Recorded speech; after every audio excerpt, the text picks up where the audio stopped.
Hello, beholders. My name is Ankush, and I'm welcoming you to our dark world, H on H.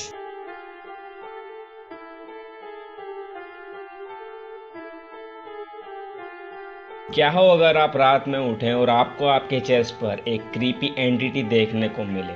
कुछ ऐसा ही होता है neurological disease में, और आज हम आपको उन्हीं में से एक डिसऑर्डर के बारे में बताने वाले हैं, नेम्ड एज स्लीप पैरालिसिस। तो आज हम बताएंगे कि स्लीप पैरालिसिस होता क्या है, इसके सिम्टम्स क्या होते हैं, इसका क्योर कैसे किया जाता है, स्लीप पैरालिसिस कितने टाइप्स के होते हैं, और क्या स्लीप पैरालिसिस सीरियस डिसीज को भी इनवाइट करता है। स्लीप पैरालिसिस एक न्यूरोलॉजिकल डिसऑर्डर होता है जिसमें इंसान सोकर उठने के बाद या सोते वक्त अपनी बॉडी को मूव करने की हालत में नहीं होता। वो सब कुछ देख सकता है, सब कुछ सुन सकता है, लेकिन अपनी बॉडी को मूव नहीं कर सकता। और जो इंसान इस स्लीप पैरालिसिस से सफ़र कर रहा होता है उसे हेल्यूसिनेशंस भी आते हैं। वो कई ऐसी चीज़ें देखता है जो असल में होती ही नहीं है, जिसका रिजल्ट कई लोग इसे पैरानॉर्मल मैटर समझ लेते हैं। आजकल के टाइम पे स्लीप पैरालिसिस हर 10 में से 4 लोगों को होता है। स्लीप पैरालिसिस डिसऑर्डर जेनेटिक्स भी होता है। अगर आपके मदर या फादर में से ये किसी को भी है तो हो सकता है कि आपको भी सफ़र करना पड़े। आमतौर पर स्लीप पैरालिसिस को ल्यूसिड ड्रीमर्स एक्सपीरियंस करते हैं। ल्यूसिड ड्रीमर्स वो लोग होते हैं जिनको पता होता है कि वो सपना देख रहे हैं और वो अपनी बॉडी अपने ड्रीम्स में कंट्रोल कर सकते हैं।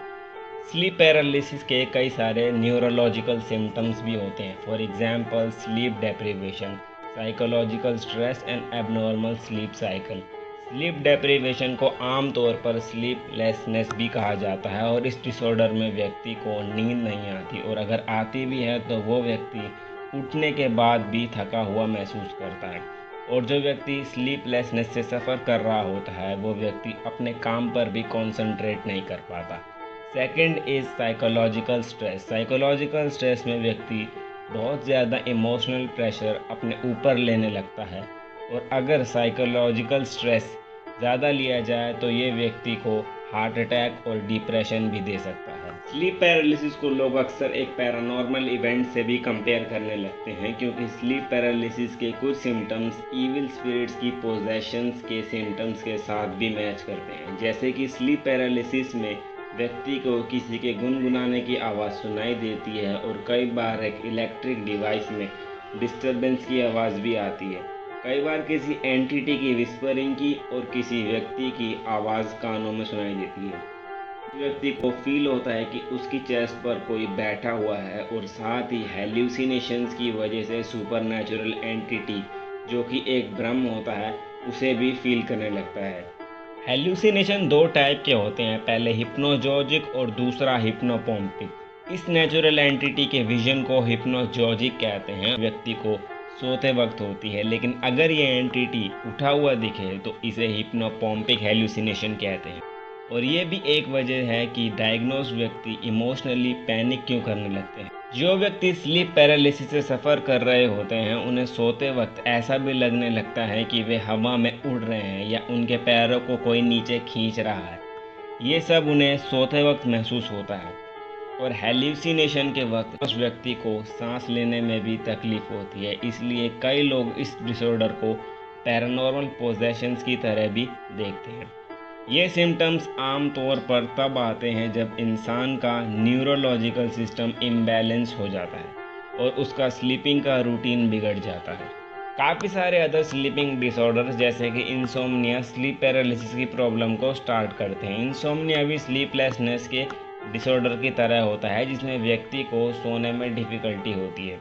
ये डिसऑर्डर आम तौर पर डे स्लीपिंग और डिप्रेस्ड मूड से आता है, और इंसोम्निया की वजह से काफ़ी सारे रोड एक्सीडेंट्स भी होते हैं, क्योंकि इसमें ड्राइवर को कभी भी नींद आ जाती है। और मेजॉरिटी ऑफ स्लीप पैरालिसिस में सफ़र करने वाले लोगों में नर्कोप्लेक्सी नाम का भी एक डिसऑर्डर होता है। नार्कोलेसी में लोग सडनली सो जाते हैं और उनकी नींद बहुत छोटी होती है। कभी कभी ये कुछ घंटों की होती है और कभी कभी तो ये सिर्फ कुछ सेकंड्स की भी होती है। नार्कोलेसी में ह्यूमन की स्लीपिंग एक्टिविटीज़ अफेक्ट होने लगती है, और मेजॉरिटी ऑफ पीपल्स जो स्लीप पैरालिसिस से सफ़र कर रहे होते हैं उनमें नार्कोलेसी के भी कुछ सिम्टम्स होते हैं।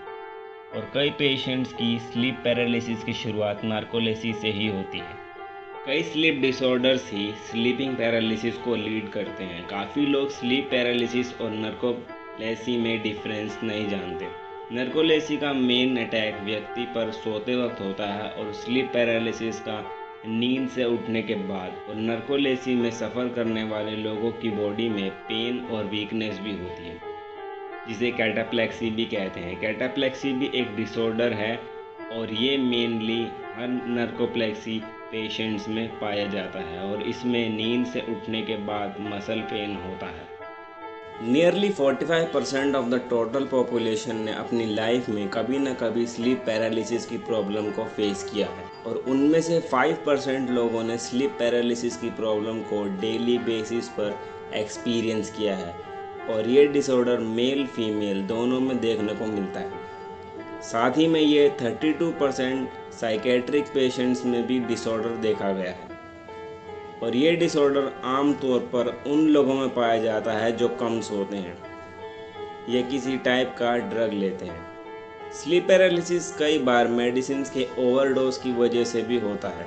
For example attention deficit hyper active disorder, ये एक न्यूरो डेवलपमेंट डिसऑर्डर होता है और इस डिसऑर्डर को आमतौर पर बच्चे फेस करते हैं ड्यूरिंग देयर चाइल्डहुड और ये डिसऑर्डर बच्चों में फोकसिंग स्किल को वीक करता है और इसी तरह के डिसऑर्डर की मेडिकेशंस की वजह से बच्चों में स्लीप पैरालिसिस की प्रॉब्लम होती है क्योंकि उन्हें स्लीपिंग ड्रग्स कंज्यूम करने पड़ते हैं। इसके अलावा स्लीप पैरालिसिस कभी कभी अपना स्लीपिंग स्केड्यूल बदलने की वजह से भी होता है। मोस्ट ऑफ द चिल्ड्रन जो रात के वक्त पढ़ाई करते हैं या जो बैक पर बर्डन डालकर सोते हैं, उनकी स्लीपिंग साइकिल डिस्टर्ब हो जाती है जिसके रिजल्ट में वो स्लीपिंग डिसऑर्डर को फेस करते हैं। स्लीप पैरालिसिस का मेडिकली कोई इलाज नहीं है, लेकिन साइको एजुकेशन में इसका ट्रीटमेंट है और उसे CBT in short cognitive behavioural therapy कहते हैं। इस थेरेपी में व्यक्ति के स्लीपिंग पैरालिसिस के अटैक को टारगेट किया जाता है। इसमें काफ़ी सारी टेक्निक्स जैसे कि स्लीपिंग हाइजीन और रिलैक्सेशन का